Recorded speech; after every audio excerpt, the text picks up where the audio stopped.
Seigneur, parle car ton serviteur écoute. Parle car tes servantes écoutent. Parle car, Seigneur mon Dieu, tes enfants t'écoutent, Seigneur. Amen. Seigneur, ce que nous voulons, c'est ta parole. Alors, Seigneur mon Dieu, nous t'écoutons. Donne-nous la grâce d'avoir des yeux pour voir, des oreilles pour entendre et un cœur pour comprendre. Selon ta miséricorde, par la puissance de ton esprit qui agit en nous, qui nous fait tenir debout et qui nous permet d'entendre tes propos, tes paroles. Dans le nom de Jésus-Christ, Seigneur, je t'ai prié. Conduis-moi, Père, pour ta force, soutiens-moi pour ton esprit. Dans le nom de Jésus-Christ. Amen. Amen. Amen. Alléluia. Gloire à Dieu. Très important ce qui est dit, cette question-là. Très important. Nous sommes sur les paraboles. Cette question-là est très importante. Quand les disciples disent à Yeshua, Seigneur, apprends-nous à prier, et cela commence en disant, notre Père qui est aux cieux, que ton nom soit sanctifié, que ton règne vienne sur la terre comme au ciel. Et il commence en disant, notre Père qui est aux cieux, qui nous ramène au Bereshit, à Genèse, au commencement, Dieu créa les cieux et la terre. Donc c'est d'abord les cieux, au pluriel, Bereshit bara Elohim. Donc il a créé les cieux, et Hashamaïm, et Haaretz, et ensuite la terre au singulier. Et dans la prière de Yeshua, il commence à nous ramener ce qui était au commencement, dans la Genèse. Et c'était quoi le plan de la Genèse? C'est que Dieu, il a créé les cieux, ensuite il a créé la terre, et il nous a dit qu'il n'y avait pas d'homme pour cultiver la terre. Dans Genèse 2, le verset 8, il nous a dit ça. Il n'y avait pas d'homme pour cultiver la terre. Donc Dieu va former en fait un homme, va former Adam, et Adam va le faire à la ressemblance et à la réplique d'Élohim. Donc ça veut dire que sur la terre, il y a un Dieu sur la terre, c'est-à-dire que c'est l'Adam qui l'a créé. C'est-à-dire que Dieu règne aux cieux et Adam doit régner sur la terre. Et Adam doit regarder tel qu'elle est dans les cieux pour pouvoir établir le règne de Dieu sur la terre. Okay? Mais Adam va échouer. Mais avant ça, Dieu nous dit dans Genèse le verset 2 et le verset 8 que Dieu a planté un jardin en Éden. Quand on parle de planter, le geste en fait qui nous vient à l'esprit, c'est que ça part du haut vers le bas. Ça part des cieux vers la terre. D'accord? Donc Dieu a planté un jardin en Éden. Donc c'est quelque chose qui descend. D'accord? Quand Adam va pécher, il va sortir du jardin. Dieu va recommencer cette même œuvre, des cieux vers la terre. Il va appeler Moïse, il va appeler Moshe, il va l'appeler sur le Har Sinaï. Le Har Sinaï, on en parlait un peu tout à l'heure. Je donne quelques prérogatives par rapport à la parabole que nous allons étudier aujourd'hui. Nous en avons plusieurs. On a vu la parabole des vierges folles, la parabole des 4 terres, la parabole du grain de sénévé. Aujourd'hui, nous allons voir la parabole des vignerons. Mais on a, pour se préparer en fait à comprendre ce qu'il dit. Dieu appelle Moïse au Har Sinaï. Sinaï, vous savez, vous vous souvenez ce que ça veut dire. Sinaï, une fois, le frère Marcel nous avait dit ce que ça veut dire.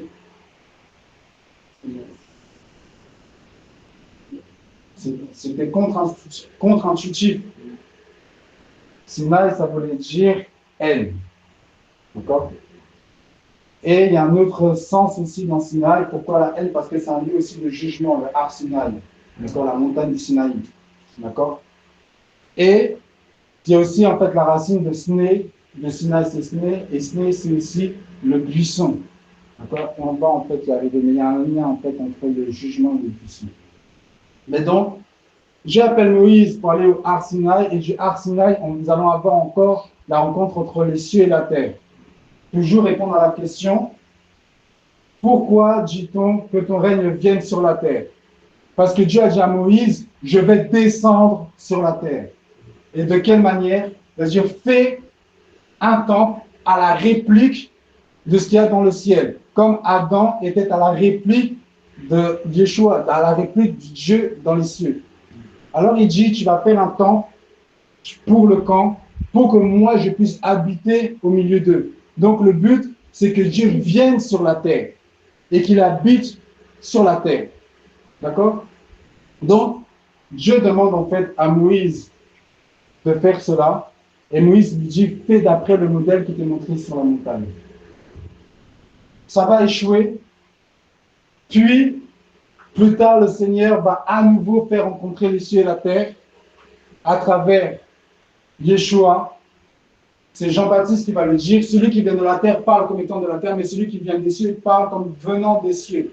Donc Yeshua, il dira, si vous me voyez monter auparavant, où est-ce que j'étais auparavant? Si vous me voyez monter, où est-ce que j'étais auparavant? Et il dira encore, Père, glorifie-moi de la gloire que j'avais en fait avant, que j'avais auprès de toi avant. Donc Yeshua est aussi des cieux et il vient sur la terre pour établir quoi? Le règne de Dieu sur la terre, qu'on appelle le royaume des cieux. C'est-à-dire tel qu'il est dans les cieux, tel ça doit être sur la terre. Donc ce qu'il incite aux disciples à dire, que ton règne vienne, que ta volonté soit faite sur la terre comme elle est dans les cieux. Or le Fils est venu, je suis venu pour faire ta volonté. Dans le livre d'Hébreux, il est dit, tu n'as voulu ni offrande ni sacrifice, mais tu m'as tissé un corps. Voici, je suis venu pour faire ta volonté. Ma volonté est faire la volonté de celui qui m'a envoyé. Donc, tous les disciples doivent accomplir la volonté de Yahweh, la volonté de Dieu. Or, la volonté de Dieu, c'est sur la terre. C'est-à-dire que ce qui est dans les cieux doivent se manifester sur la terre. Donc, monter dans les cieux, c'est-à-dire être rempli de l'esprit pour manifester le royaume céleste sur la terre. Pourquoi? Parce que ce que Dieu avait fait dès le début, le jardin d'Éden, a été perdu. Le camp d'Israël, le temple, a été détruit. Mais ce que je veux, c'est qu'il y ait toujours un morceau de ciel sur la terre. Donc, c'est d'abord que le ciel descende sur la terre. OK? Mais qui va nous faire descendre? Qui va ramener le royaume des cieux sur la terre? C'est Jésus. Et par Jésus, nous pouvons également en fait, le manifester et le faire en fait sur la terre. C'est ce qu'on appelle le royaume des cieux. Si Dieu nous donne le Saint-Esprit ne vient pas de la terre. C'est pour ça que le monde ne peut pas le recevoir. Il vient des cieux. C'est pour que nous soyons habités par le ciel. Il est écrit dans le livre d'Éphésiens que Dieu nous a transportés dans les lieux célestes. D'accord? Donc, il nous a assis dans les lieux célestes. Et il nous dit que le ciel est son trône, dans Ésaïe 66, le ciel est son trône, la terre est son marchepied. Quelle sera la maison que vous me construisez? Quelle maison pourriez-vous me bâtir? Quel sera le lieu de ma demeure? Or, le Seigneur nous a introduits dans le ciel et dit, je vous ai donné le pouvoir de marcher sur les scorpions, sur les serpents et sur toute la puissance de l'ennemi, et rien ne pourra vous nuire. Or, le monde entier, la terre, est sous la puissance du malin. Donc, le but, en fait, des chrétiens, c'est d'établir le règne de Dieu sur la terre, là où Satan est en train de régner. D'où la prière, que ta volonté soit faite et que ton règne vienne sur la terre comme elle est dans les cieux. Satan a été chassé des cieux, on est sur la terre, donc c'est l'Église qui repousse en fait le mal, pour qu'il y ait une partie sur la terre qui soit consacrée à l'Éternel. Et cette partie de la terre qui est consacrée à l'Éternel, c'est ce que nous allons voir en fait aujourd'hui dans la parabole des vignerons. Nous allons dans Matthieu, le chapitre 21, à partir du verset 33.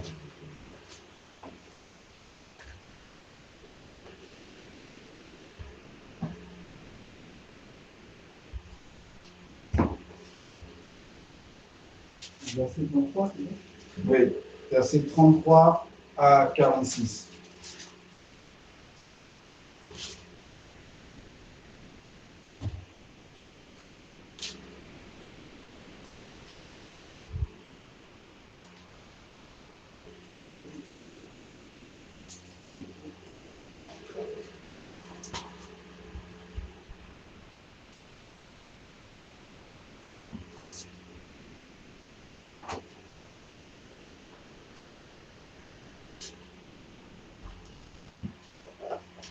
Amen. Vous y êtes? Donc avant de commencer, on va lire un verset chacun. Rappelez-vous ce que nous avons dit par rapport aux paraboles. D'accord? Les paraboles, nous avons vu que c'est un langage voilé, mystérieux, dans lequel est renfermée une vérité. une réalité. Normalement, la parabole, c'est un langage de jugement pour que les personnes en entendant, en fait, ne comprennent pas. Mais à ceux qui ont des oreilles pour entendre, le Seigneur nous permet de percer et d'entrer. Et pour percer et entrer, nous avons vu qu'il y a 4 niveaux de lecture qu'on appelle le pardes. Pardes, c'est de ce mot que vient paradis, et encore verger en fait en hébreu, Geffen. Et la parabole des vignerons nous parlera du Geffen, de l'Éden. D'accord? Donc 4 niveaux de lecture, le pshat, le remez, le drash et le sod. Donc pour faire cet acronyme, on dit pardes. Le pshat, c'est le sens littéral, le sens de la lecture simple. Qu'est-ce que ça raconte déjà dans un sens simple? D'accord? Le remez, à quoi cette écriture fait référence à un autre passage ou à d'autres passages? Il y a des allusions. Le remez. Le drash, l'objet en fait ce que le texte ne dit pas directement, qui fait le fruit d'une recherche, d'un approfondissement plus fort. Et le sod, ce que l'Esprit de Dieu lui seul peut révéler. Ce que ça veut dire profondément, le secret enfoui de Dieu. Comme il est écrit dans l'épître de Colossiens, Colossiens 2, comme dans l'épître dans Colossiens, j'ai perdu la référence, mais qui dit que tous les trésors de la connaissance et de la sagesse se trouvent en Jésus-Christ. D'accord? Donc, le sod vient pour révéler le Mashiach, vient pour révéler les secrets qui sont en Dieu. Le secret qui est en Dieu, c'est Christ, c'est le Mashiach. D'accord? Donc, le sod nous ramène dans ça. C'est pour ça qu'il dit encore que ce sont des choses que l'œil n'a point vues, que l'oreille n'a point entendues, que Dieu a réservées pour ceux qui l'aiment. Parce que c'est l'Esprit qui révèle les secrets profonds de Dieu. Il est écrit que personne ne peut connaître les choses de l'homme si ce n'est l'Esprit de l'homme. De même, personne ne peut connaître les choses de l'Esprit de Dieu si ce n'est l'Esprit de Dieu. Ok? Donc, nous avons vu parabole des vierges sages, des 5 vierges sages et des 5 vierges folles. Parabole des 4 terres, avec le bord du chemin, si vous vous souvenez. Parabole du grain de sénévé, que nous avons vu la semaine dernière. Et aujourd'hui, nous allons parler de la parabole du vigneron. Alors, on va suivre l'ordre. Donc, Frère Marcel va commencer, après Sylvie, Lydie, Marcel, Cassandra, Kevin Ramata et Myriam.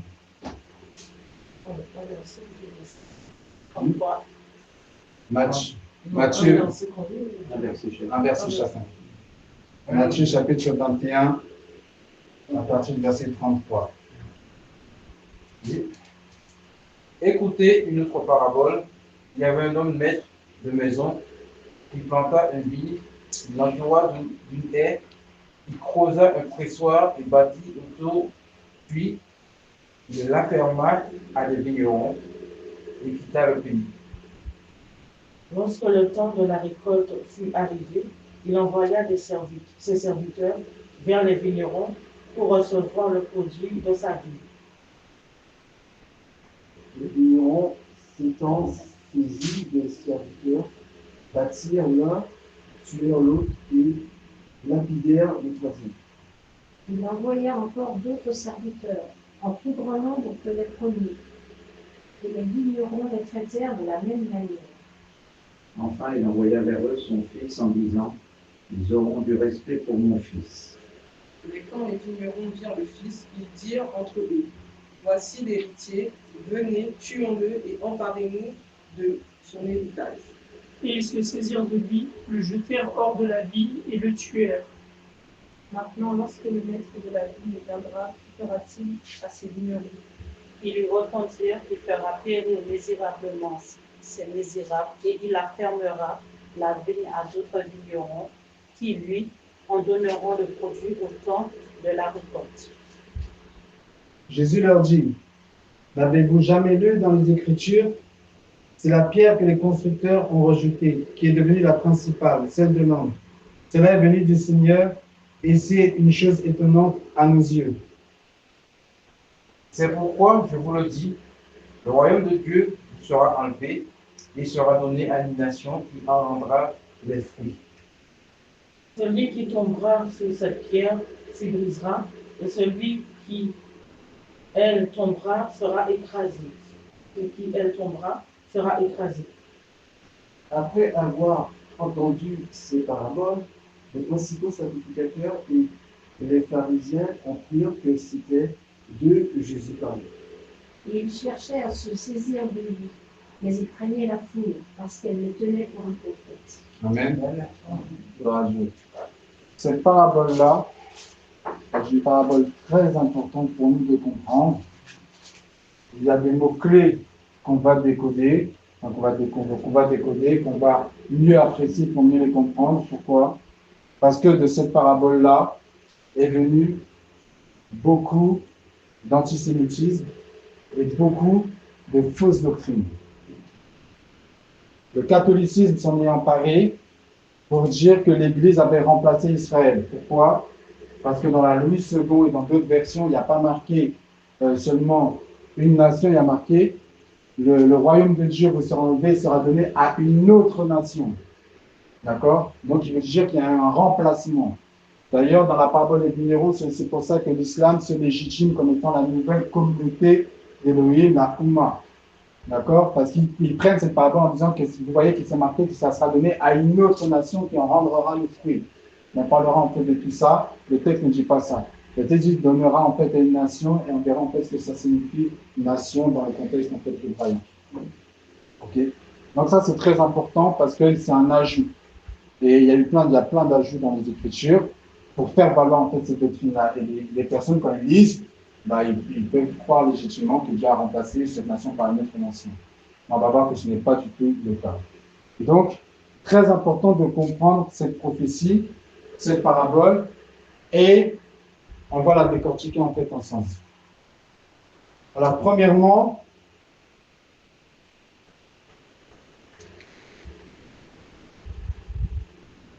il leur dit, il y avait un maître de maison qui planta une vigne. Tout d'abord, le maître de maison. Qui est le maître de maison?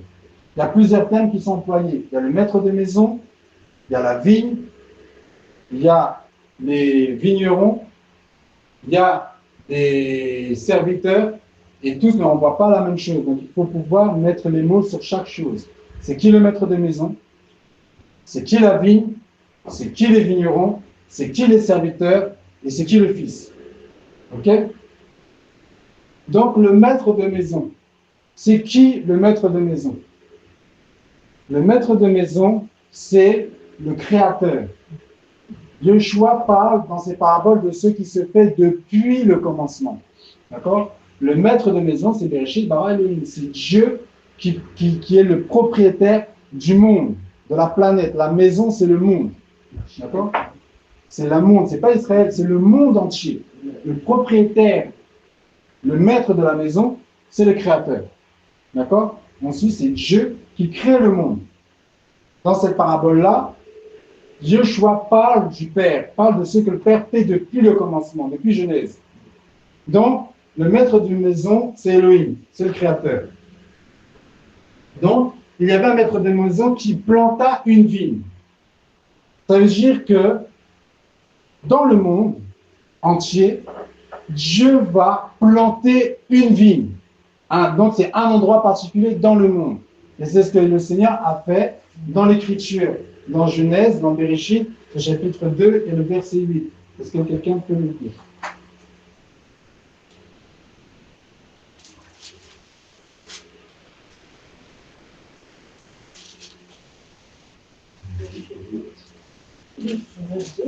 Oui, Genèse 2, le verset 8.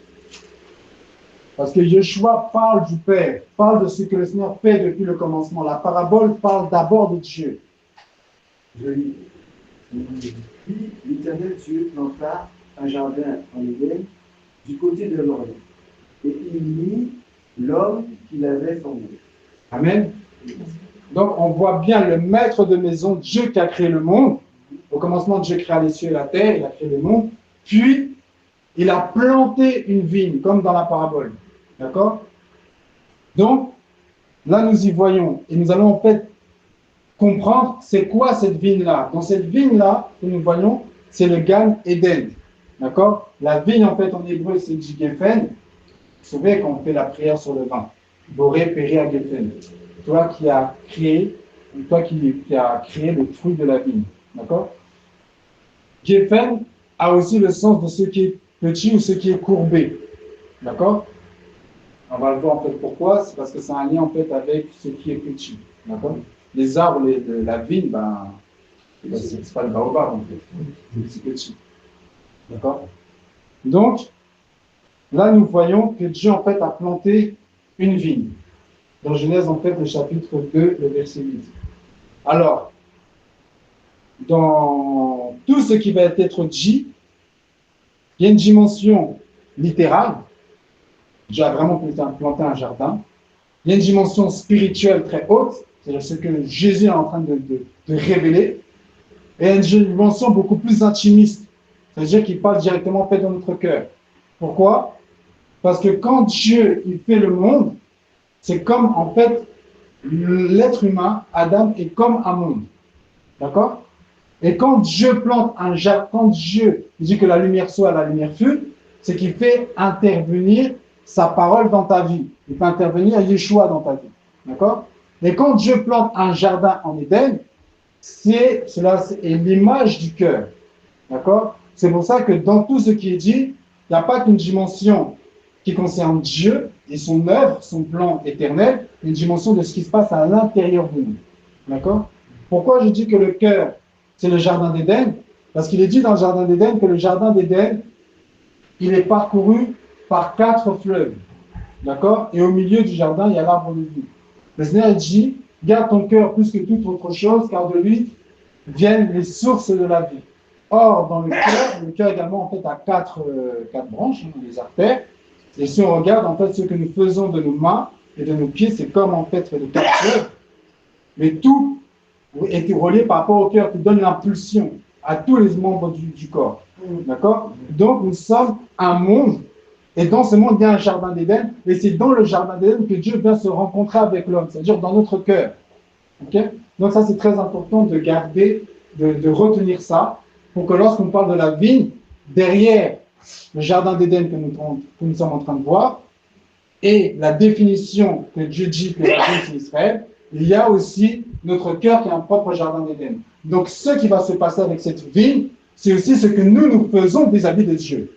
Ok? Donc, pour définir en fait ce qu'est cette vigne, nous allons prendre Ésaïe, le chapitre 5.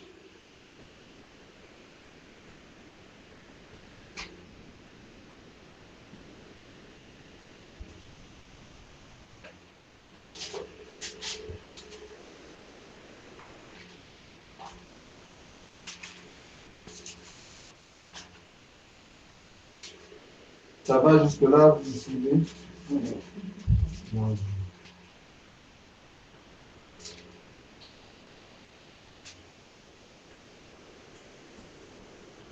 Ésaïe, le chapitre 5.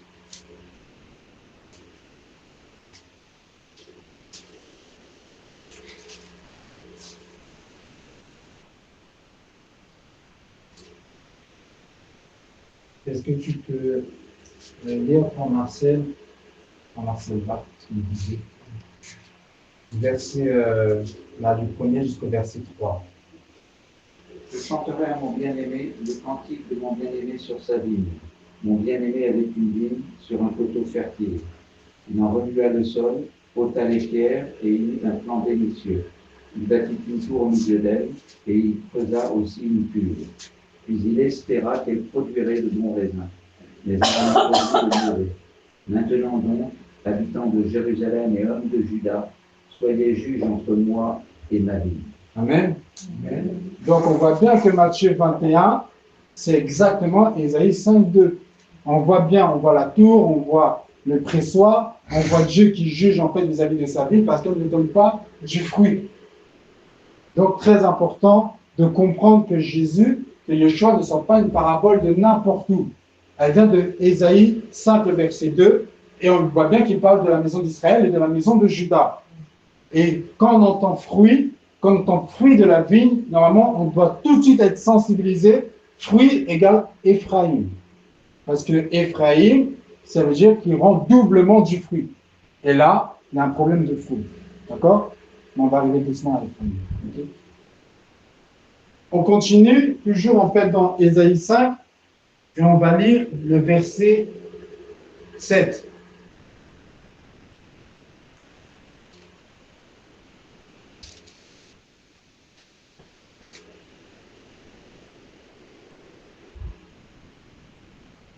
Est-ce que tu peux me lire, Philippe?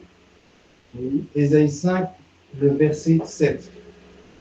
La ville de l'Éternel des armées, c'est la maison d'Israël, et les hommes de Juda. C'est le plan qu'il chérissait. Il avait espéré de la droiture, et voici du sang versé de la justice. Et voici des cris de détresse. Ok? Voilà, Dieu. Donc, là, c'est clair, sans ambiguïté, que la ville, c'est Israël et Juda. D'accord? Donc, quelqu'un ne peut pas venir me dire quoi que ce soit. Jésus prend, dans Matthieu 21, prend Ésaïe 5, et Ésaïe 5, on le lit, il te dit la ville, c'est qui? Donc là, plus de débat. Israël, c'est pas les Israël, et la ville, c'est Israël et Juda. Ok. Donc ça, très important. Il y a un passage dans les psaumes qui dit que quand Dieu a pris Israël, il l'a arraché pour en faire une vigne. Je crois que c'est le psaume, psaume 80.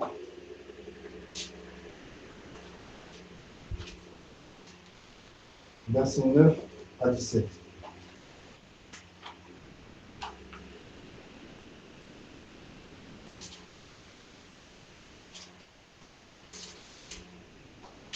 Et ensuite, si quelqu'un pourra me prendre Jérémie 2, 21.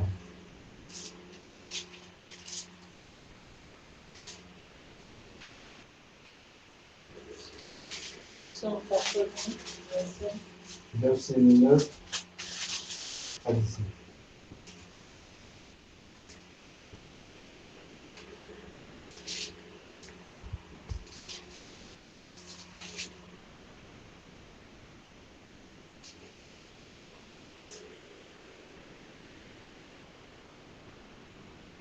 Bon, on va prendre juste le verset 9. Ça suffit.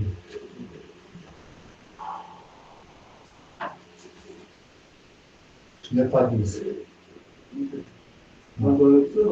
Les psaumes 80, verset 9 à 12.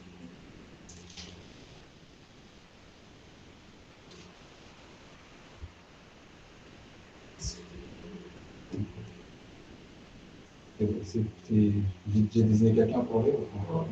Non. Cassandra, tu peux lire? Ah, Jérémie 2, 21. Bah, je vais lire. Tu peux lire, Eden? Oui. Psaume 80, verset 9. Tu avais arraché de l'Égypte une vigne. Tu as chassé des nations et tu l'as plantée. Tu as fait place devant elle. Elle a jeté des racines et rempli la terre. Les montagnes étaient couvertes de son ombre et ses rameaux étaient comme des cèdres de Dieu. Elle étendait ses branches jusqu'à la mer et ses rejetons jusqu'aux fleurs. Amen. Donc là encore, un passage clair qui nous parle qu'Israël est une vigne. Il dit, tu avais arraché de l'Égypte une vigne. Qu'est-ce que tu as arraché de l'Égypte? Ben, Israël. Donc Dieu appelle Israël une vigne encore ici. Tu as chassé des nations et tu l'as planté. Il a planté quoi? Une vigne. C'est quoi la vigne qu'il a plantée? C'est Israël. Okay. Tu as fait place nette devant elle. Elle a enfoncé ses racines et rempli le pays, etc. Donc, on comprend bien que le jardin d'Éden, de Genèse 1, dans la pensée de Dieu, c'est Israël qu'il plante. Okay? Et au milieu d'Israël, il va y avoir des éléments. Au milieu du jardin, il y a des éléments. Il y a l'arbre de la connaissance du bien et du mal, il y a l'arbre de vie. Prenons Jérémie 2, 21.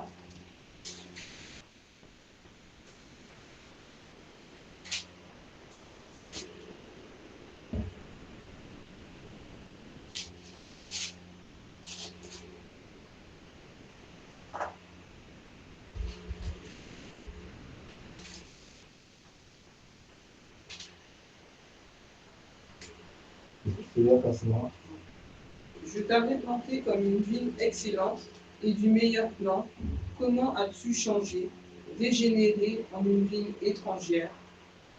Amen. Donc là, on voit qu'il y a déjà un procès avec sa vigne. Donc dans le champ lexical de la vigne, c'est Israël. Dans la Torah, dans les prophètes et dans les écrits, dans les psaumes, dans les télim, on voit bien qu'on parle, parce qu'il faut prendre 3 témoins. Donc on a plusieurs témoins. D'accord? Et c'est cette vigne-là. Il y a un autre passage dans Osée, le chapitre 10 et le verset 1.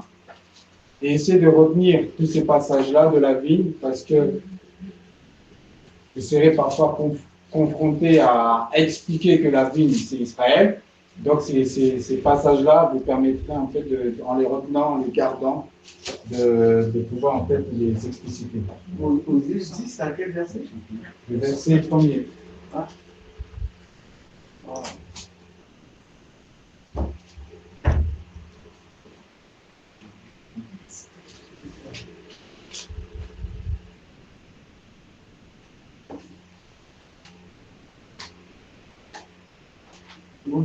Oui, je peux lire.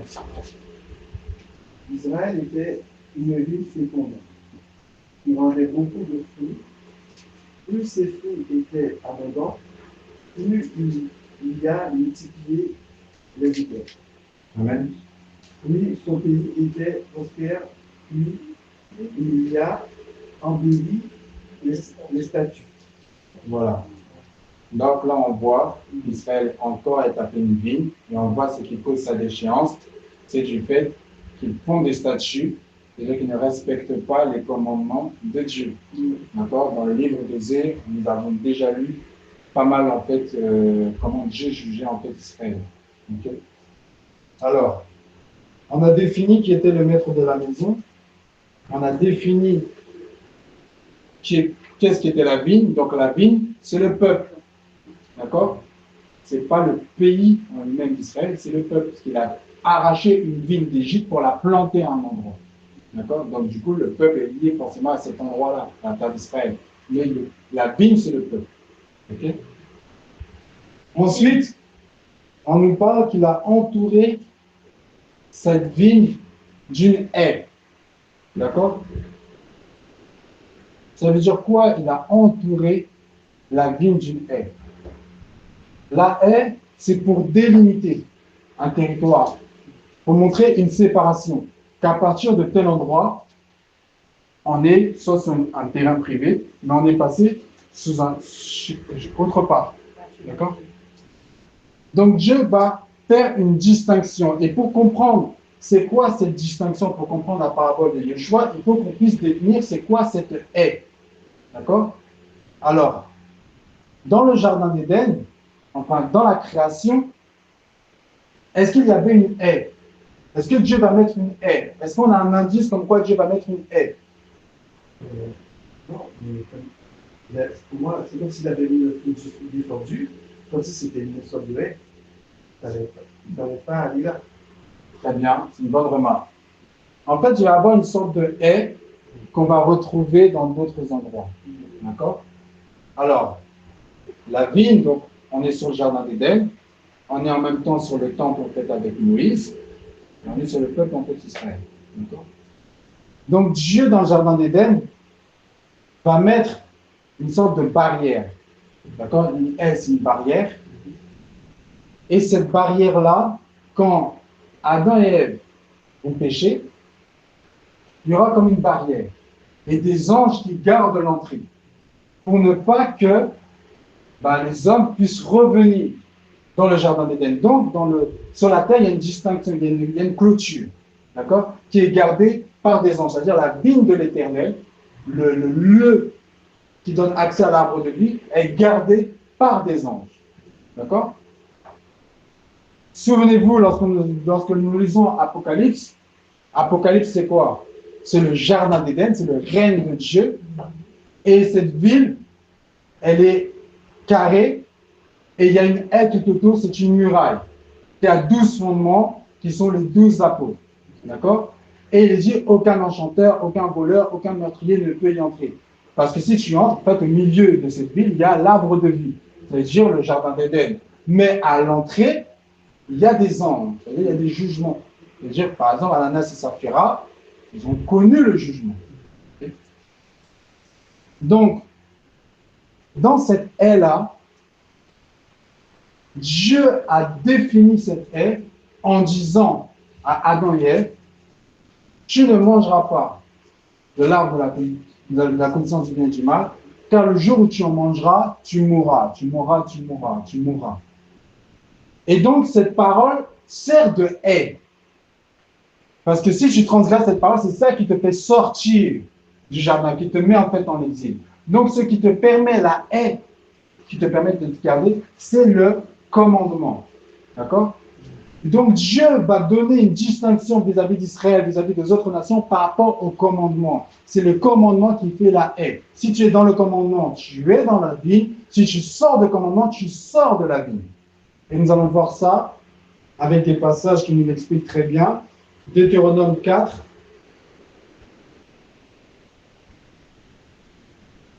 Le verset 6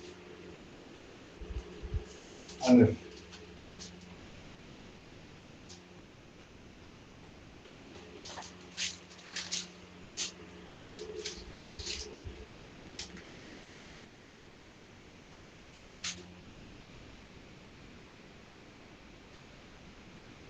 Est-ce que Marcel, tu peux nous lire?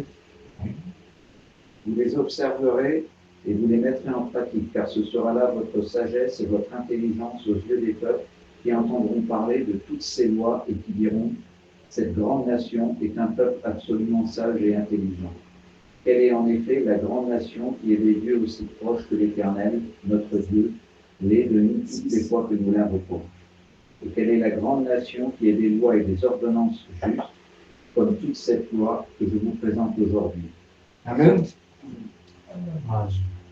Tu peux lire le verset.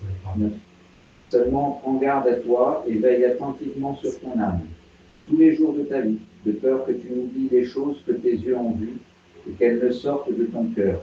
Enseigne-les à tes enfants et aux enfants de tes enfants. Amen.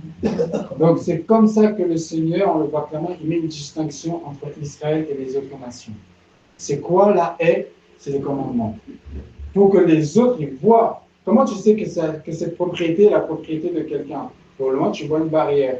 Et donc tu dis, ah là, c'est une propriété privée. Et c'était quoi cette barrière que les nations voyaient? C'était les commandements. Les commandements servaient de haie, de lieu de séparation entre Israël et les nations. D'accord? Continuons avec le verset Deutéronome 4, le verset 32 à 34.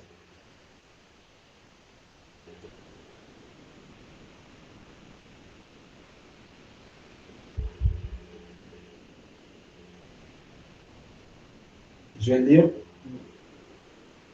Informe-toi, je te prie, sur le passé, sur les jours qui t'ont précédé depuis le jour où Dieu a créé l'homme sur la terre, et d'une extrémité du ciel à l'autre. S'est-il jamais produit quoi que ce soit de si grand? A-t-on jamais entendu une chose semblable? Un peuple, donc une ville,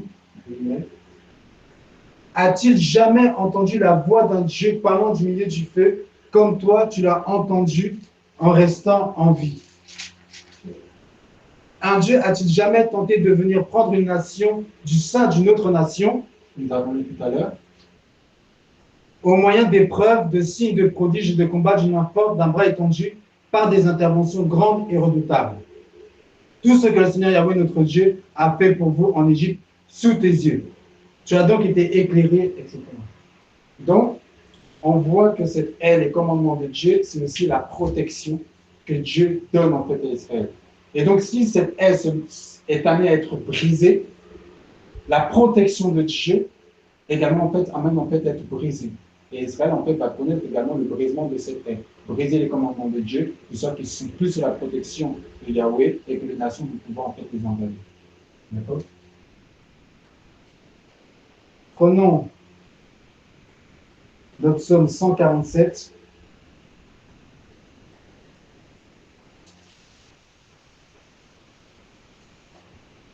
Le verset 19 à 20.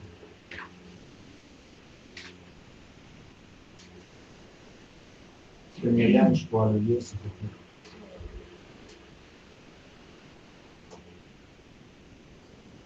Sur 47, 147.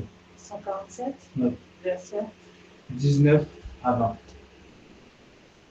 Qui est un peu une conclusion de ce que nous avons dit, mais qui nous permet d'affirmer ça. Pourquoi est-ce qu'on parle du parabole de Yeshua? Et tout le monde interprète les paraboles de Yeshua sans les Écritures. Nous, on interprète les paroles de Yeshua avec les Écritures. Les Écritures parlent d'elles-mêmes. Donc, on prend plusieurs passages qui nous permettent de comprendre c'est quoi la paix. Psaume 147, 19 à 20. Il révèle sa parole à Jacob, ses lois et ses commandements, ses ordonnances à Israël. Il n'a pas agi de même pour toutes les nations, et elles ne connaissent point ses ordonnances. Louez l'Éternel. Amen. Donc, il y a une claire distinction, et la distinction, c'est quoi? Les commandements. D'ailleurs, en hébreu, la lettre qui sert de barrière, c'est la lettre chet. Et la lettre chet, je vais la faire là comme ça, parce que ça fait déjà une forme de chet. Vous voyez, mais je pense que vous allez tous en fait avoir l'image, quand il y a eu la mort des premiers-nés d'Égypte. D'accord? C'était une distinction. Vous verrez la distinction que Dieu fait entre Israël et l'Égypte. Et cette distinction-là, eh ben, se faisait par le sang de l'agneau qui était sur la porte et sur les linteaux. D'accord? Et donc, c'était cette distinction-là. Et cette distinction, c'est un ordre. Vous prendrez l'agneau le 10e jour du mois, le 14e jour, vous l'immolerez entre les deux soirs, etc. Et qu'est-ce qu'il devait faire? Il devait prendre le sang sur le linteau des portes, donc il faisait un trait comme ça, et sur les poteaux, un trait comme ça, et un trait comme ça. Et donc, mais de faire ça, en fait, c'est dessiner la lettre. C'est la lettre ret. Et la lettre ret, c'est la lettre barrière. La lettre qui veut dire la barrière. D'accord? Donc, par cette barrière, Dieu fait une distinction entre les peuples. Et c'est quoi cette barrière? C'est les commandements et les règles. D'accord? La Torah.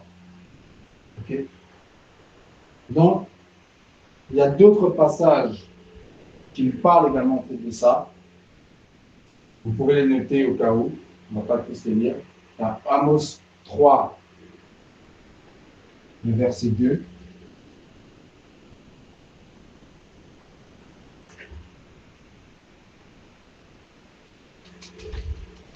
Ah, merci beaucoup. Je vais le faire. Pendant que je vais faire le dessin, si quelqu'un peut lire Amos 3, le verset 2. On va lire, je vais faire le dessin. Je vais aller à Amos 3, verset 2. Amos 3, le verset 2. Je vous ai choisi, vous seuls parmi toutes les familles de la terre. C'est pourquoi je vous châtierai pour toutes vos iniquités. Amen. Deutéronome 7, le verset 6 à 8.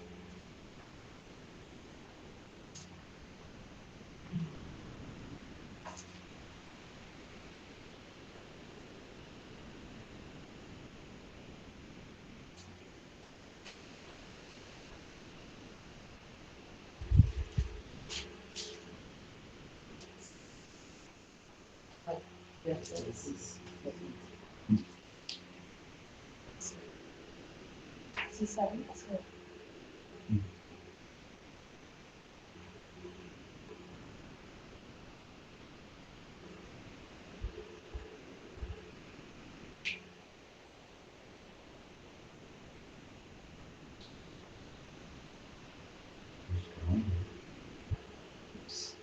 C'est bon? Quelqu'un peut lire? Car tu es un peuple saint pour l'Éternel ton Dieu. L'Éternel ton Dieu t'a choisi pour que tu sois un peuple qui lui appartienne entre tous les peuples qui sont sur la terre, qui sont dans la face de la terre. Amen. Donc, nous voyons bien que oui, il y a une vraie distinction. Alors, la lettre ret, donc ça, je sais faire une porte en fait, comme c'était en fait avant. Mais bon, on peut mettre une poignée là si on veut. Mais ça, c'est les linteaux et les poteaux, les mentons. Et donc, je vais prendre le sang et répandre en fait sur le linteau et sur le poteau. Comme ça et comme ça. D'accord? C'est bon? Ok. Et en hébreu, pour faire la lettre ret, je vais dire la lettre barrière, C'est comme ça. Le linteau, le main, le premier côté, le deuxième. Et ça, c'est la lettre F. Qui veut dire barrière.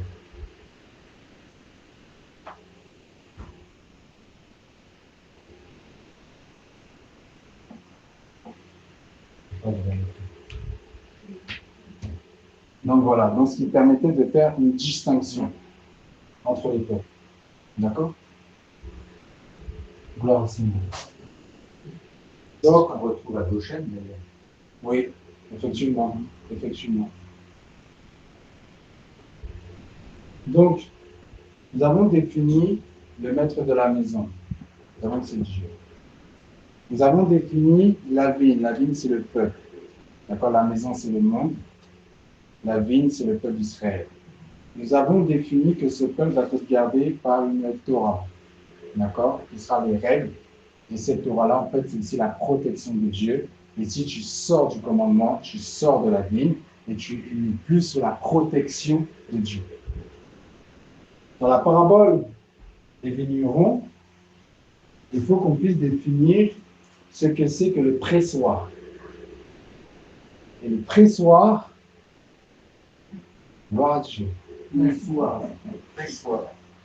pressoir, c'est bien que tu ramènes ta voix. Là, c'est bien. Mais le pressoir. Le pressoir, à quoi ça vous fait penser le pressoir? Ces écrases les raisins. Oui. Qui passe son pied. Oui. On écrase les raisins. Et le pressoir, il est hors de la vigne ou il est dans la vigne? Dans la parabole. Dans la vie. Dans la vigne. C'est-à-dire que dans la vigne du Seigneur, c'est-à-dire que ce soit dans le jardin d'Éden, que ce soit en Israël, c'est-à-dire quand Moïse reçoit le modèle du tabernacle, il y a un pressoir, que ce soit dans notre cœur, ou que ce soit au sein du peuple, il y a un lieu qui s'appelle le pressoir. D'accord? Le pressoir, en fait, en hébreu, ça s'écrit comme ça. Je le mets là, c'est pas grave.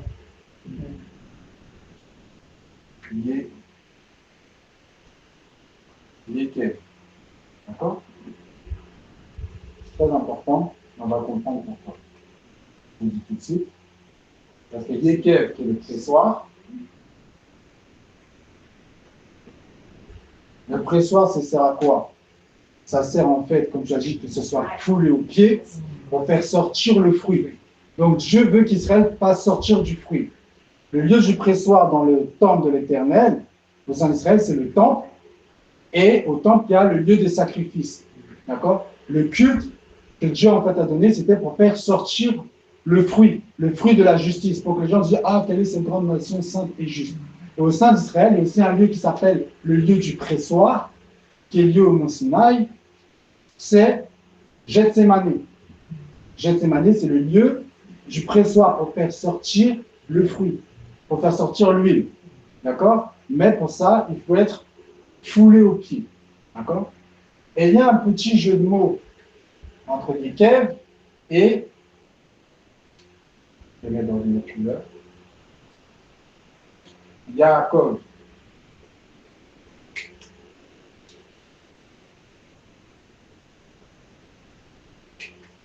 C'est les mêmes lettres,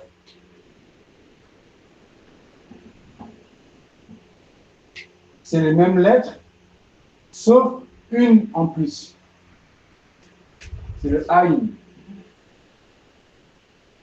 Le Aïn, on en a déjà parlé ici quand on parlait de Yeshua. Pourquoi il faut l'appeler Yeshua et pas Yeshu? Parce que le Aïn, ça veut dire, c'est la source, c'est l'œil, mais ça a un lien directement avec le sol, le secret, le chiffre 70, le vin nouveau, littéralement. Or, Yekev, c'est le lieu de pressoir, où on doit presser pour faire sortir le fruit. Or, Jacob n'a pas pu faire sortir le fruit. Pourquoi? Parce qu'il fallait le Haïn. Il manque le Haïn, le sol. C'est-à-dire le secret de Jacob. Le secret de Jacob, c'est qui? C'est Yeshua. Le Haïn, c'est Yeshua. Qui vient, lui, à Gethsémané.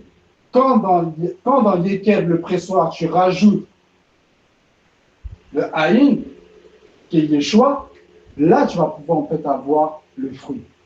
Ok? Donc, c'est bon? Vous avez à suivre? D'accord. Bah, je vais peut-être écrire une choix, peut-être que ce sera plus simple. Je suis désolé. On va oublier. Là, mais en fait, les choix, c'est la forme la plus courte.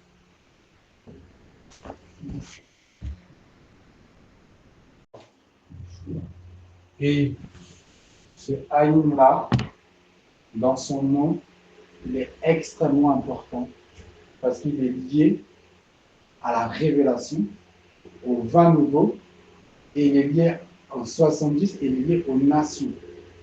En fait, dans le Haïm, il y a le salut des nations. Yeshua, avec le Haïm, ça veut dire aussi le sauveur des nations, pas seulement d'Israël. Vous savez qu'on a parlé de ça. Peut-être on va le faire un jour. D'accord? Donc, au lieu du pressoir, donc dans Jacob, il y a Yeshua, le Messie doit sortir de Jacob, comme le dit en fait après la prophétie de Balaam. Je vois un astre brillant, de Jacob sort un astre brillant qui va détruire les nations amaleques, etc. Donc il va avoir, au lieu du pressoir, il va sortir le Messie. Donc, dans l'autel des holocaustes, c'est aussi le lieu du pressoir, pour faire sortir le fruit de la justice que Dieu voulait. L'holocauste que Dieu voulait. Et dans notre cœur également, il y a un lieu où nous sommes pressés. Pressés pourquoi? Pressés pour sortir le fruit. Mais si tu n'as pas le haïm dans ton cœur, c'est-à-dire le choix, tu ne pourras pas sortir le fruit.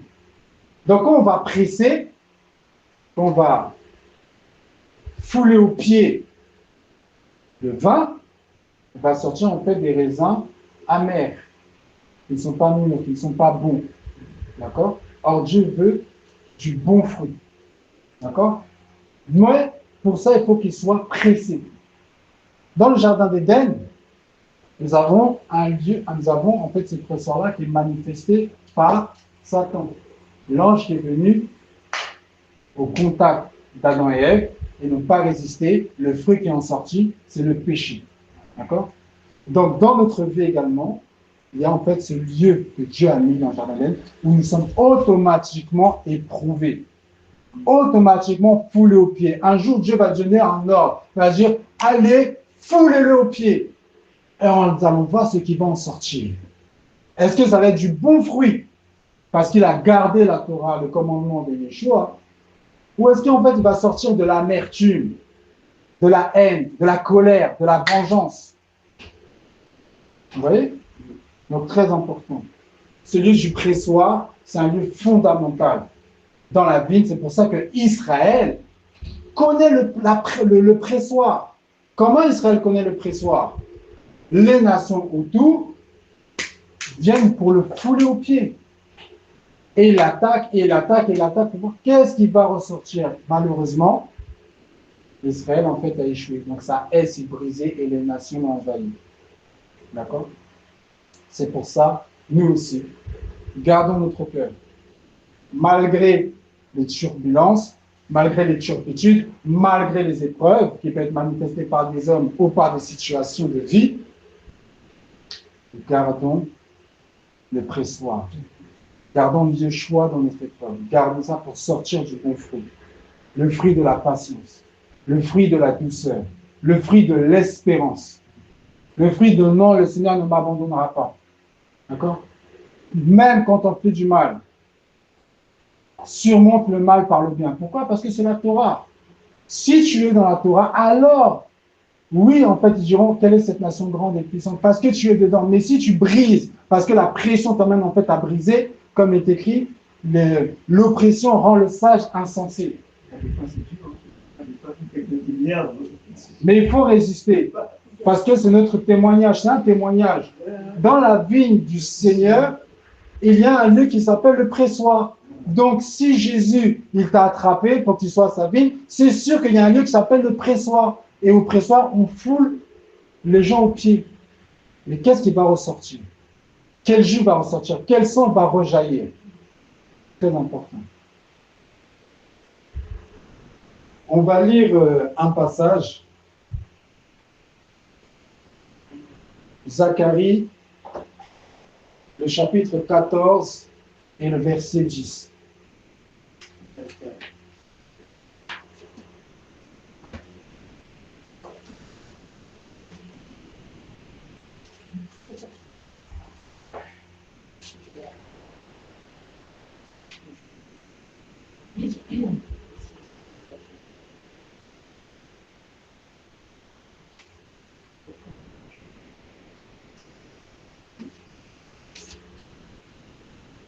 Zacharie, le chapitre 14 et le verset 10.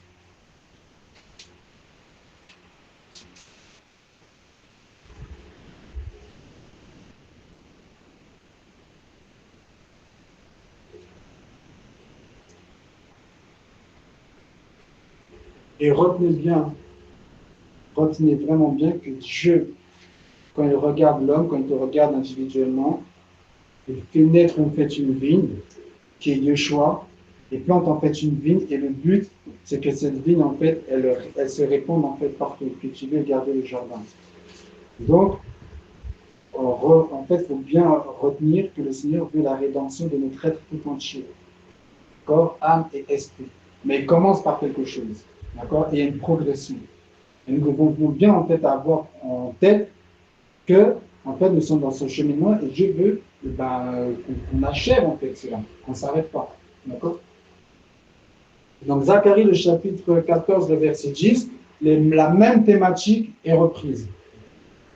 Est-ce qu'une personne volontaire Le Seigneur, tout le pays deviendra comme la plaine de Kiba à Hémon, au midi de Jérusalem, et Jérusalem sera élevée et restera à sa place, depuis la porte de Benjamin jusqu'au lieu de la première porte, jusqu'à la porte des anges, et depuis la tour de Ananel jusqu'au pressoir du roi. Amen. Donc on retrouve toujours les mêmes éléments. Il y a le pressoir, mais il nous dit aussi qu'il y a une tour. Il y a plusieurs tours. Mais il y a une tour qui nous est vraiment en fait très importante que nous devons connaître, c'est la tour de Hananel. D'accord? Ou Hananel, plus exactement. D'accord? Pourquoi? Parce que dans Matthieu 21, 33, nous avons vu que Jésus parle aussi d'une tour. D'accord? Donc, dans la ville de l'Éternel, il y a une tour. Donc, dans le jardin d'Éden, il y avait une tour. D'accord? Comment on dit tour en fait en hébreu? La tour, on l'appelle Migdal. D'accord? Migdal, c'est bien, par exemple, on dit Gadol Adonai. Gadol, c'est qui est grand. D'accord? Et Migdal, c'est qui s'élève ou qui s'agrandit. Donc, une tour, on appelle ça Migdal. D'accord? Donc, qui s'élève, c'est la naissance d'une tour qui monte et qui s'élève. Donc, dans la ville de l'Éternel, il y a une tour qui monte et qui s'élève. Dans un sens plus puissant, on comprend la résurrection.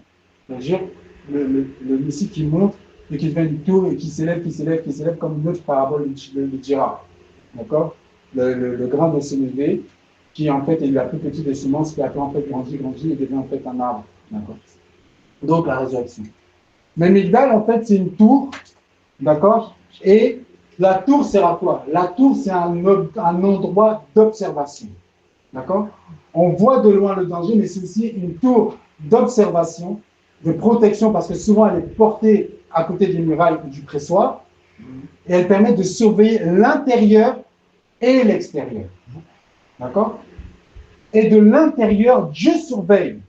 Dans sa vigne qu'il a plantée en fait dans le jardin d'Éden, il n'y avait pas une tour en briques, mais Dieu venait, c'était lui le surveillant. Du ciel, il venait à la rencontre d'Adam. Et il dit à un moment, Adam, où es-tu? Parce que Dieu voit, d'accord, dans sa vie, Dieu voit. C'est Dieu qui est le gardien de sa vie. C'est Dieu qui garde en fait Israël. Et de la même manière, ce qui est élevé, quand Dieu parle en fait à Moïse, il l'emmène en fait sur le mont Sinaï. Et du mont Sinaï, Dieu voyait ce qui se passait en fait auprès du peuple, dans le peuple, avec le veau d'or. Moïse l'avait vu, mais Josué qui était en bas, il disait non, mais il chante, il danse. Il dit non, non. Non, il dit c'est un craint, il y a un bruit de guerre dans le camp. Il dit non, non. c'est un peu de chien de danse, le peuple s'est corrompu. Parce que depuis le haut, Dieu voit ce qui se passe. Donc rien dans la vigne de l'Éternel, il n'y a rien de caché. D'accord? Et donc, quand Dieu va reconstruire sa vigne,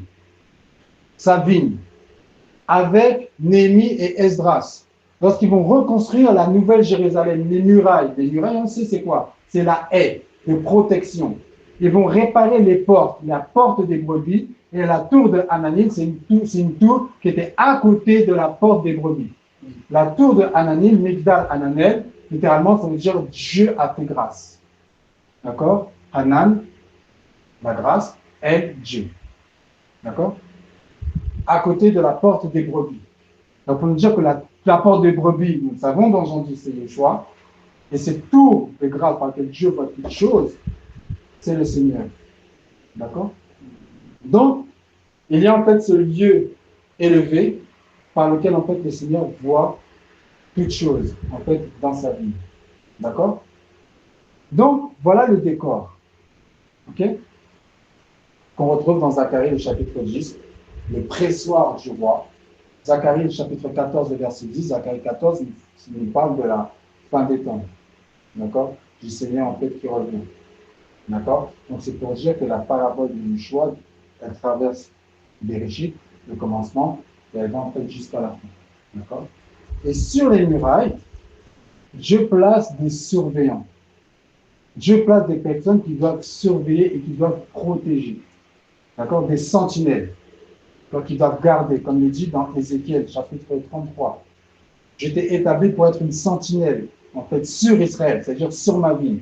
D'accord? Habakkuk dit, j'étais à mon poste. D'accord? Pour voir ce qui arrivera. D'accord? Donc, c'est ça, cette tour. Les yeux de l'Éternel qui parcourent sa vie, qui vient inspecter sa vie. D'accord? Donc, Dieu voit ce qui se passe. Dieu voit ce qui se passe dans ton cœur. Dieu voit ce qui se passe en fait, les saints d'Israël. Et Dieu garde Israël. Et Dieu voit également tout ce qui se passe. Il y a cette tour-là. D'accord? Ce lieu en fait élevé. La suite de la parabole, une fois qu'on a posé le décor, le Seigneur nous dit qu'il confie le maître de la maison, donc Dieu, Elohim, confie sa vigne, c'est-à-dire Israël, son peuple, avec la haie, donc le commandement et tout ça, avec le pressoir et la tour. Il confie ça à des vignerons qui doivent faire travailler la terre pour qu'elle produise du fruit. Donc la vigne, ce n'est pas les vignerons. D'accord? Les vignerons, c'est qui? C'est les serviteurs. Dans Matthieu 21, verset, je crois que c'est verset 45, où le Seigneur les désigne, où en fait ils sont directement désignés. On reprend Matthieu 21, verset 45.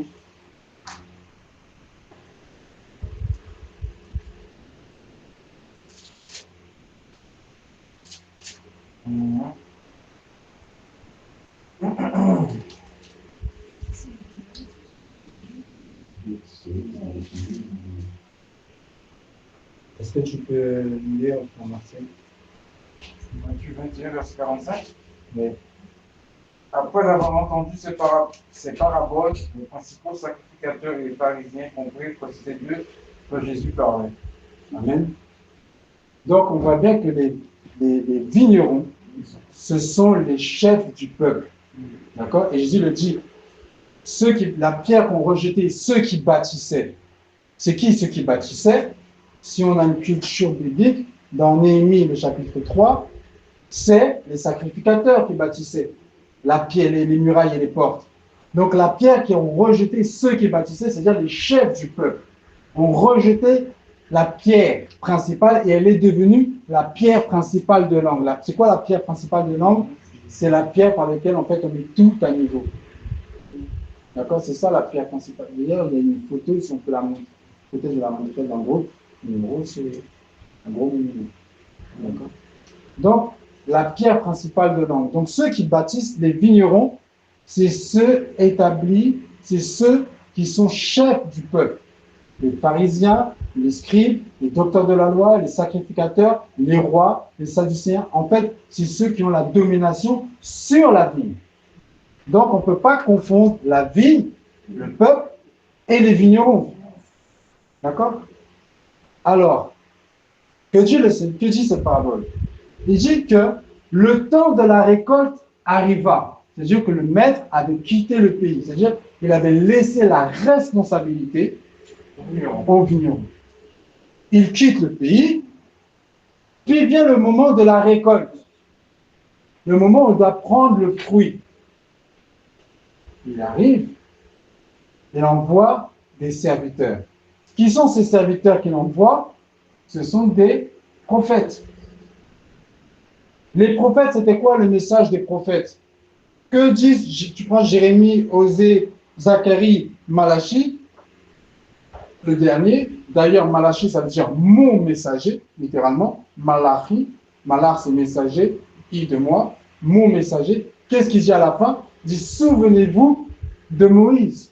Souvenez-vous, en fait, de ses lois, en fait, et il devait ramener. Je vous enverrai Élie qui ramènera le cœur des enfants à la sagesse des pères. C'est qui les pères, c'est Moïse, etc. D'accord? Donc, souvenez-vous, c'était ça qu'il disait. On va le prendre. Malachie.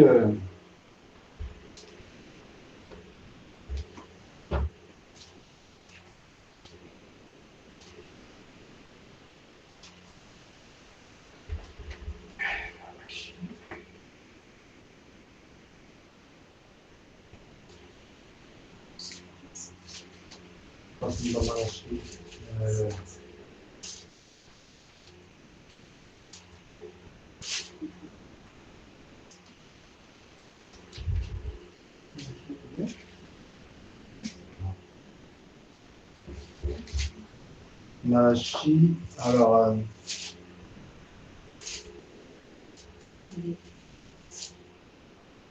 Malachie 4.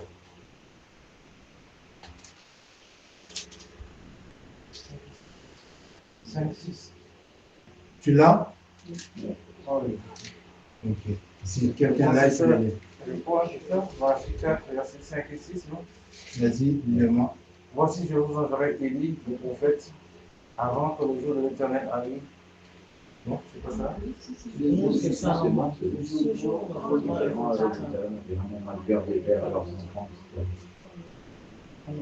Ça peut penser. Amen. Et juste avant, qu'est-ce qui a marqué juste avant? Voilà. Donc, reprenons le passage avec le verset juste au-dessus. Ça parle du verset 4 avant. Oui. Je vais lire, souvenez-vous de la loi de Moïse, mon serviteur, auquel j'ai prescrit en oreille pour tout Israël, des préceptes et des ordonnances. Continue. Voici, je vous enverrai Élie, le prophète, avant que le jour de l'Éternel arrive, ce jour grand et redoutable. Il ramènera le cœur des pères à leurs enfants et le cœur des enfants à leurs pères, de peur que je ne vienne frapper le pays d'interdit. Amen. Donc, c'est ça que faisaient les prophètes. Les prophètes, ils rappelaient la Torah et les commandements. C'est ce qu'ils faisaient.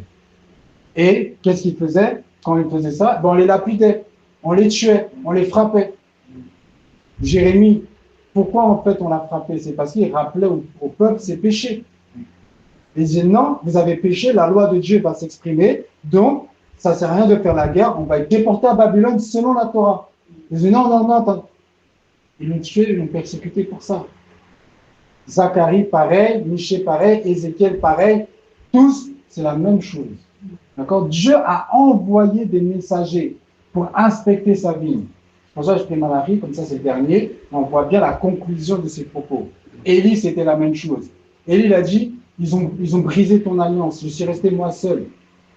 Donc, Dieu envoie ses messagers, et les vignerons, les frappe, les tue, etc. Donc, là, on envoie d'autres en plus grand nombre. Il lapide les uns, etc. Donc, il dit à la fin, j'enverrai mon fils, ils auront au moins pitié pour lui.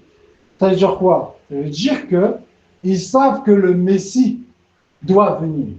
Donc, ils se disent, bon, au moins quand le Messie viendra, comme ils vont le reconnaître, dans le sens ils vont savoir que c'est le Messie.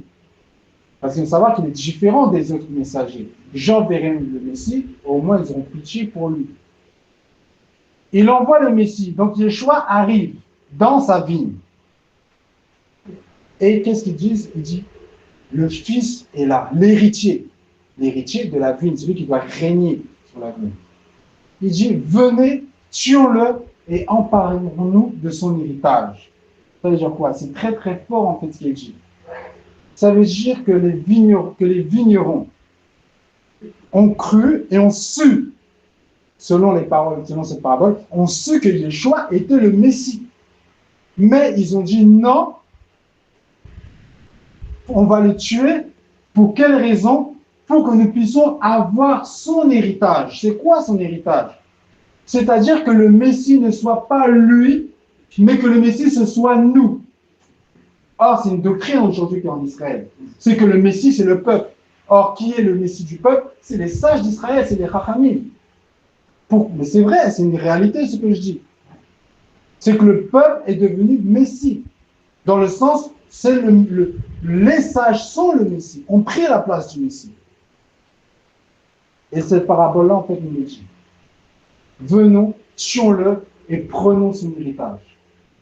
D'accord? Et c'est ce qui s'est passé concernant le Messie. Et c'est pour ça qu'il leur dit. Quand il leur dit, il dévoile ce qui se passe dans leur cœur. Pourquoi? Nous avons vu dans Jean le chapitre 3, Nicodème était un pharisien, grand docteur de la loi. Et cela dit, nous savons que tu es un docteur venu de Dieu parce que personne ne peut faire ces choses si Dieu n'est avec lui. Tous s'interrogeaient dans Jean le chapitre 10, à la fête de la dédicace. Est-ce que c'est toi le Messie? Dis-le-nous. Pourquoi tu nous tiens-tu en suspens? Donc ils savaient, soit ils savaient, mais ils savaient qu'il est particulier. Donc Jésus est en train de dévoiler ce qui se passe dans leur cœur. Vous savez qui je suis, mais vous voulez me tuer. Pourquoi? Pour prendre l'héritage, pour que vous soyez Messie. Et donc c'est ce qui va se passer. Ils vont tuer Yeshua, mais Yeshua va ressusciter parce qu'à côté de la cuve du pressoir, il y a la tour de Hananil, c'est-à-dire l'élévation, la résurrection. Et donc nous, dans nos vies, c'est exactement ce que nous faisons en fait avec Yeshua. Dans notre cœur, nous sommes les gardiens de la vigne. D'accord? Dieu envoie des messagers dans notre vie. Et nous disons quoi? On va les tuer. On ne va pas les écouter. On ne va pas faire ce qu'ils nous disent. L'exhortation qui est dite à propos, on ne va pas l'écouter. On va fermer leur bouche. Il y a une parole qui dit « tuons-le avec la langue » en parlant de Jérémie. On ne va pas écouter, on va se comporter comme les vignerons. Dieu envoie des messagers, Dieu envoie des messages. On refuse en fait d'écouter. Puis ensuite, le Messie lui-même vient. C'est-à-dire une preuve, quelque chose de flagrant que le Seigneur fait. On le refuse en fait dans le but de rester maître de notre propre vie. Et on dit non, mais nous avons Abraham pour père. Nous sommes les enfants de Dieu. Nous sommes, on se gargarise en pensant qu'on marche toujours avec Dieu, alors que chaque commandement, chaque parole de Dieu, nous les brisons un par un. Nous ne produisons pas de bons fruits. Et quand le Seigneur envoie des messagers pour nous le dire, on les frappe. On ne les écoute pas. Et quel dit le Seigneur? Qu'est-ce qu'il fera à ces vignerons? Et ils disent, il tuera ces misérables. C'est ce qu'il dit. Mais faisons attention à ce qui sort de nos bouches, selon qu'il est écrit, par tes paroles tu seras justifié, par tes paroles tu seras condamné. Nathan, il a dit une parabole à David. David a dit que qu'un homme comme ça meurt. Il a dit, tuez cet homme-là. C'est toi. Donc nous aussi, nous sommes également des vignerons. Dieu nous a confié une vigne et il espère un fruit qui se produit. Et lui, si le Seigneur ne trouve pas le fruit, c'est que nous n'avons pas été cultivés. Si nous n'avons pas été cultivés, ça veut dire que nous n'avons pas gardé notre cœur. Donc Dieu, dans sa grâce, nous a envoyé des messagers. Et si nous les avons tués, comment on tue quelqu'un? Tu ne vas pas le tuer en le frappant, tu vas le tuer en l'ignorant. C'est-à-dire tu le sors de ton paysage, c'est comme s'il était mort, c'est comme s'il n'existait pas. C'est comme ça en fait qu'on tue les gens, qu'on tue les messagers. On les sort de notre environnement. D'accord? Dans le but de rester tel que nous voulons, jusqu'à ce que le Messie vienne. Mais effectivement, le Messie en fait va venir et il y aura en fait un jugement. Et il dit, je terminerai par là, il enlèvera la vigne à ses vignerons et la donnera à une nation ou à un autre groupe d'hommes, parce que nation, dans Exode 19, verset 6, Israël est aussi appelé nation ou nation sainte. 1 Pierre 2 le dira, vous êtes une race élue, une nation sainte. Et il confiera, c'est-à-dire à d'autres dirigeants qui, eux, pourra en rendre les fruits. Mais le mot nation n'est pas aussi anodin. Pourquoi? Parce qu'elle fait référence à une autre prophétie. La prophétie d'Éphraïm. Et Éphraïm, d'accord, c'est un peuple qui a un pied dans Israël et un pied dans les nations. D'accord? Et Éphraïm, la signification de ce nom, c'est celui qui va rendre beaucoup de fruits. D'accord? Donc, derrière cette parole-là, il y a la notion d'Éphraïm qui vient se greffer à Israël pour produire du fruit. Seulement, la vigne, donc le peuple d'Israël, est confié par le Messie à d'autres dirigeants. Et ces dirigeants-là, donc, qui sont ces dirigeants?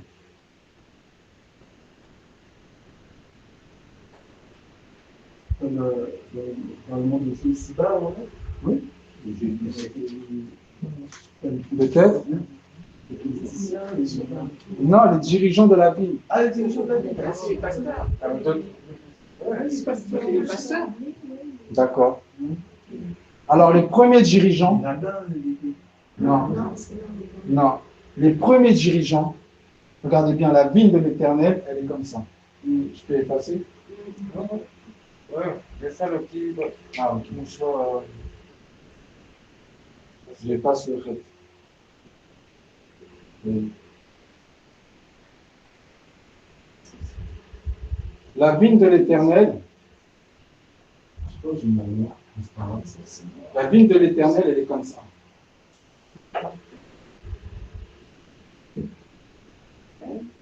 D'accord? Je fais une menorah au milieu, mais vous savez que c'est l'arbre de vie. D'accord? Ça, c'est la vigne de l'Éternel. D'accord? Et la vigne de l'Éternel, elle a 12 fondements.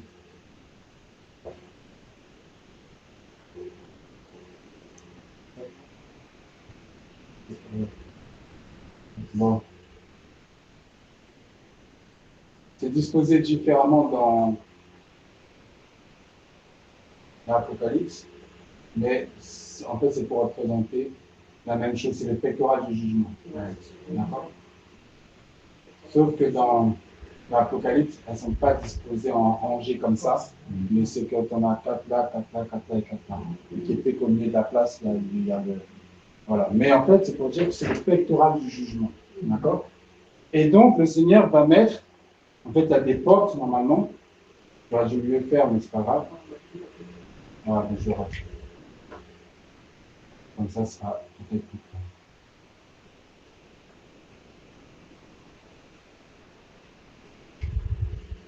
Donc, on a la vie.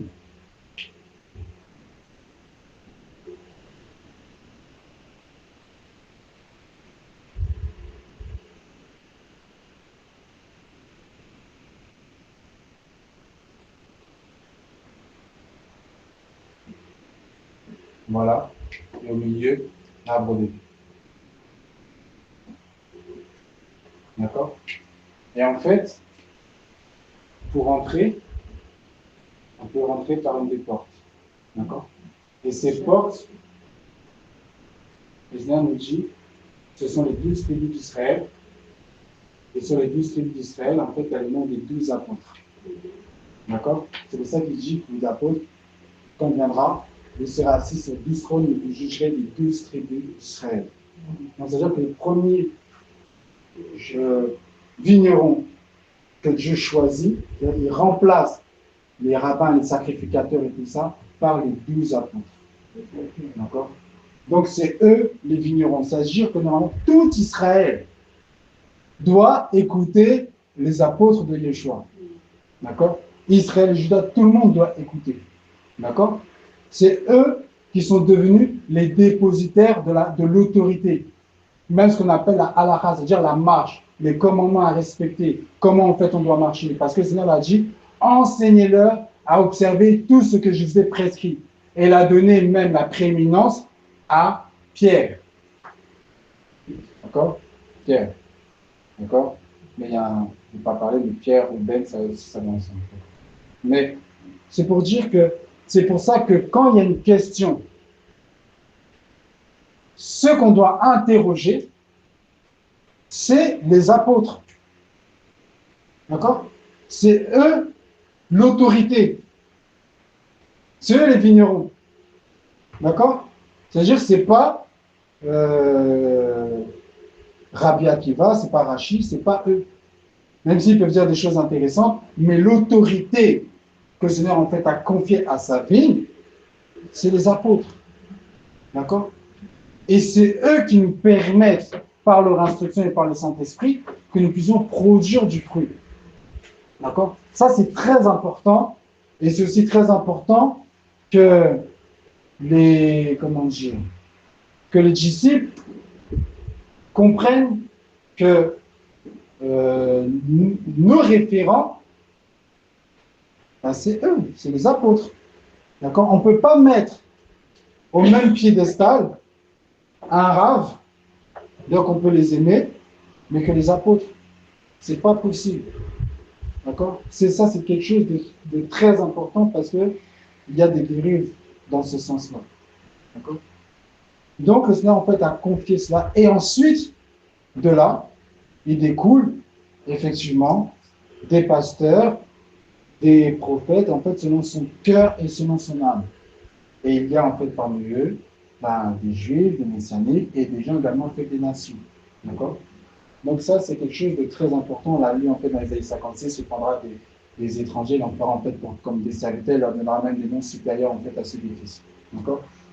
Et ce sens-là, il est très important que nous le comprenions et de comprendre pourquoi, je vais terminer par là, que l'un des apôtres que le Seigneur en fait a choisi et qu'il donne, par exemple on a Jacob, le frère du Seigneur, en fait sa parole et ce qu'il faisait avait une grande autorité, même au sein d'Israël. On l'appelait Yaakov Hatzadik. Yaakov Hatzadik, c'est-à-dire Jacob le juste. Mais pour définir quelqu'un comme étant juste, c'est que vraiment, il représente en fait une grande autorité au sein du peuple. D'accord? Donc c'était sûr, c'était pas quelqu'un qui était contre Israël déjà, parce que il faudra qu'il suive lui-même. Et s'il était considéré comme étant le juste, c'est qu'il respectait vraiment toute la Torah. D'accord? Donc, ce qui s'est passé aussi du temps des pharisiens se passe aussi aujourd'hui en fait au temps de l'Église. Déjà, il y a plein de vignerons dans l'Église qui s'en fichent en fait du Messie. En fait, qui veulent eux régner. D'accord? C'est pour ça que les premières autorités, c'est les apôtres. Qu'est-ce que les apôtres en fait ils ont dit? Qu'est-ce que les apôtres ils ont fait? Comment ils ont marché? Qu'est-ce qu'ils ont déclaré? Afin que nous puissions en fait marcher. Et les apôtres ne vont pas aller au-delà de ce que Yeshua en fait il a dit. Et Yeshua, il a dit, il ne disparaîtra pas un seul trait ou un seul iota de la Torah. Il dit, celui qui les gardera et qui les observera, celui sera plus grand dans la mission. Mais celui qui les supprimera sera plus le plus petit dans la mission. Et les apôtres nous ont montré comment garder, comment observer, afin que nous produisions du fruit. Donc voilà, que le Seigneur soit béni, que le Seigneur vous bénisse. Merci Seigneur, je prie. Éternel notre Dieu, Seigneur, nous te bénissons, nous te rendons grâce, Seigneur. Éternel, nous voulons produire du fruit. Nous voulons, Seigneur mon Dieu, être abondants dans le fruit, Seigneur. Mais nous avons compris, nous savons que nous ne pouvons pas, Seigneur mon Dieu, aller au pressoir sans le Haïm, sans le Yeshua. C'est Yeshua qui nous permet de produire du fruit. Comme Paul le disait, ce n'est plus moi qui vis, si je vis, ce n'est plus moi qui vis, c'est Christ qui vit en moi. Oui, Éternel, permets-nous de produire du fruit, Seigneur. Permets-nous que nous puissions être attachés à ta vigne et que la haie soit bien délimitée, Seigneur. Permets-nous, Seigneur, de nous confier dans ta parole, de respecter tes commandements, tels que les apôtres nous l'ont dit, Seigneur, tels que tu l'as enseigné, Seigneur.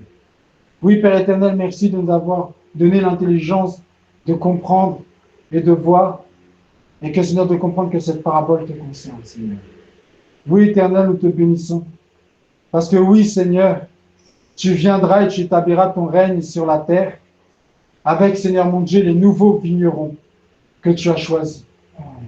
Les 12 apôtres, ils viendront et ils siégeront, Seigneur, sur ta vigne, comme tu l'as dit, et ils jugeront, ils gouverneront les 12 maisons, les 12 tribus d'Israël, Seigneur. Oui, Éternel, car ce que tu dis, tu l'accompliras. Et Père éternel, donne-nous à être des bons vignerons concernant notre propre vie, notre propre corps, notre propre cœur. Permets-nous d'être de bons vignerons dans ton église, dans ton assemblée, Seigneur. Permets-nous, Seigneur mon Dieu, d'être des bons vignerons concernant ton champ, concernant ta vigne, concernant Israël, Seigneur. Et Israël doit sortir de la torpeur, Seigneur mon Dieu, et apprendre à t'écouter, Seigneur. Père éternel, donne-nous à aimer nos frères, éternel notre Dieu. Même si le chemin est difficile, parce que Satan a mis son venin, a mis toutes sortes d'antisémitisme, toutes sortes de haine. Père éternel, remplis-nous de sagesse, d'amour et de grâce pour être un avec, Seigneur mon Dieu, ton peuple. Merci pour la présence de chacun, merci pour l'inspiration, merci pour ton Saint-Esprit. Dans le nom de Jésus-Christ. Amen. Amen. Merci Seigneur. J'espère que vous avez pu comprendre. Si vous avez des questions, je suis disposé. Désolé si j'étais un peu long. Moi j'ai une question. Quand tu as parlé du pressoir, tu as dit que le pressoir, en fait, il était dans Israël. Et qu'en fait, je voulais savoir pourquoi le Seigneur a mis le pressoir à l'intérieur d'Israël. Pourquoi il l'a mis à l'intérieur d'Israël? C'est parce que, en fait, le presseur, justement, il doit produire du fruit. C'est ce qui permet d'avoir le vin nouveau, en fait, du bon vin. Donc, il ne peut pas le mettre en dehors de sa vie.